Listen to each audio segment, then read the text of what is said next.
Estudando aquele livro que nós estudamos um trimestre inteiro sobre seitas e heresias. Vimos muitas heresias ali na escola dominical. Agora nós vamos abordar outras vertentes, ok? Então, olha só, por que nós devemos estudar seitas e heresias? Qual o motivo?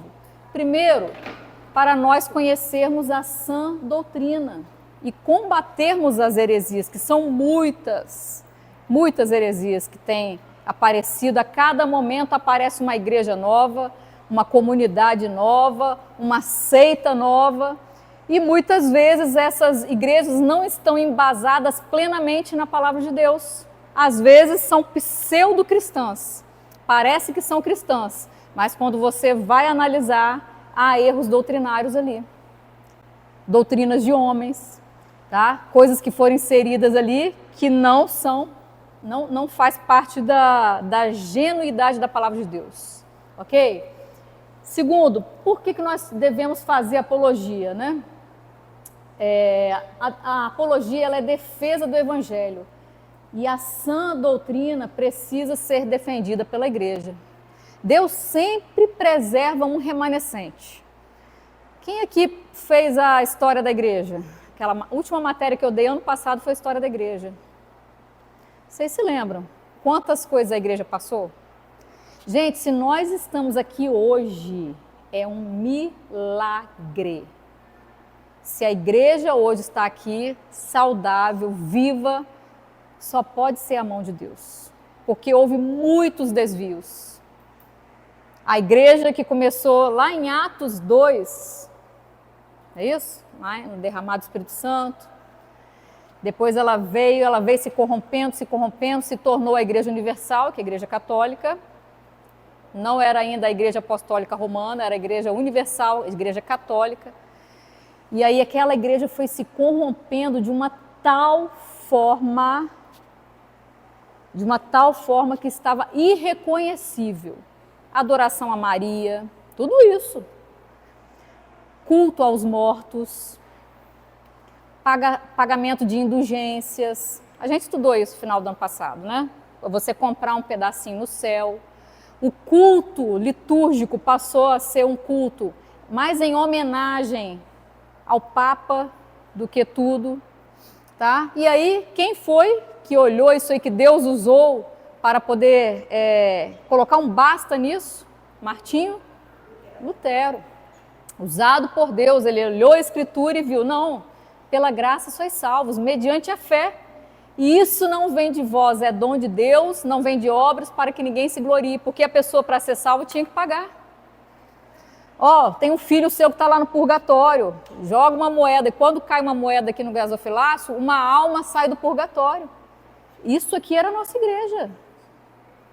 A igreja de Atos 2 virou isso. E aí a igreja, depois da reforma, né, reforma protestante, ela criou outra vertente, é isso? E aí a igreja de lá foi surgindo outras vertentes, as igrejas presbiteriana, batistas, né, luterana, veio as ramificações, verdade? As ramificações, que era a igreja protestante não, era a igreja protestante, porque veio da reforma protestante, mas era uma igreja reformada, calvinista reformada. Depois foi surgindo outras ramificações. Eu não vou falar sobre a história da igreja porque não é o assunto, estou só abordando para pegar o gancho aqui, né? E aí depois veio chegando as igrejas pentecostais e agora por último, né, de 2 décadas para cá, as igrejas neopentecostais, que tem poucos anos. A igreja pentecostal tem menos de 200 anos. A igreja pentecostal, tá bom? Então vamos lá. É preciso fazer teologia. Qual a diferença entre erro doutrinário, importante a gente falar isso, e heresia? O erro doutrinário é um equívoco, é apenas um equívoco. É uma divergência ou uma falta de precisão numa doutrina, mas este erro não implica na salvação e não anula a obra de Cristo. Então existe erro doutrinário e existe uma heresia. Quando um erro é numa área fatal para a nossa salvação, nós chamamos de heresia. Vai lá, próximo slide aí, para a gente entender melhor isso. Por exemplo, alguns exemplos aqui de divergências teológicas que não implicam na salvação. Ok? Vocês estão entendendo? Estão comigo? Estão conseguindo entender? Ó, isso aqui é uma escola, se alguém tiver alguma dúvida, pode levantar o dedo e perguntar. Fechou? Vamos lá. Divergências teológicas que não atrapalhem nada, porque nós somos irmãos em Cristo, pessoal da Batista, luterana, presbiteriana, metodista, mas qual? Comunidades, assembleia, Deus é amor. Todos nós somos irmãos em Cristo, né? Então, primeiro, batismo por imersão e aspersão. O que é imersão? Batismo por imersão. Você entra nas águas e o pastor vai lá e levanta. Isso é um tipo de batismo. E aspersão? Ele coloca uma água na sua cabeça. Coloca uma aguinha assim, ó, e pega a água e na sua cabeça. Está aspergindo a água. Tá? Eu já vi vários batismos assim, que eu fiquei 3 anos na presbiteriana. E eu vi alguns batismos lá de criança. Tá? Você é filho de pastor presbiteriano, né? Batista? Ah, tá, desculpa. Ah, é a Regina, que é filha de pastor presbiteriano, a Regina. Então, é um tipo de batismo. Qual a diferença? Eles estão na doutrina aliançal. Há uma diferença, não é uma heresia isso aí. É só uma divergência doutrinária. Ou seja, eles creem que o filho já está na aliança. Calma aí. O filho já nasce dentro da aliança, assim como a criança lá no Antigo Testamento já nascia dentro do pacto aliançal, fazia circuncisão e já estava dentro do pacto, eles continuam com essa mesma doutrina. A criança já está inserida. Depois ela faz lá na frente, quando ela está adulta, a profissão de fé, que aí ela chega na frente e fala, ó, eu reafirmo aqui o meu batismo e tal, só que nossa doutrina é diferente. Nós imergimos o corpo na água, porque nós entendemos que uma criança não tem o poder, o batismo, nós entendemos que o batismo significa o quê? Você reconhecer os seus pecados, né?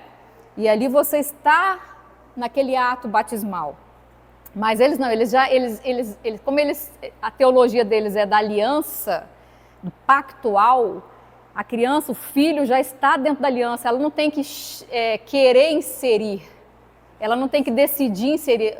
Os pais já inserem os filhos, assim como era no Antigo Testamento, porque no Antigo Testamento era assim, através da circuncisão. Tá bom? Entenderam? Vamos lá. Então, por exemplo, os nossos irmãos presbiterianos que fazem esse tipo de batismo, não envolve a salvação isso aí, não tem problema, a gente aceita, né, a opção deles batizarem assim, só que se eles vierem para cá, eles têm que ser batizados novamente, não é isso?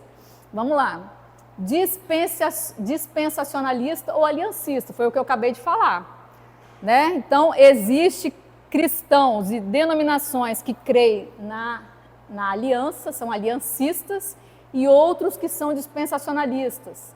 Por exemplo, outro exemplo aí de divergências teológicas, é um palavrão, né, gente? Ó, pré-tribulacionista, meso ou pós-tribulacionista.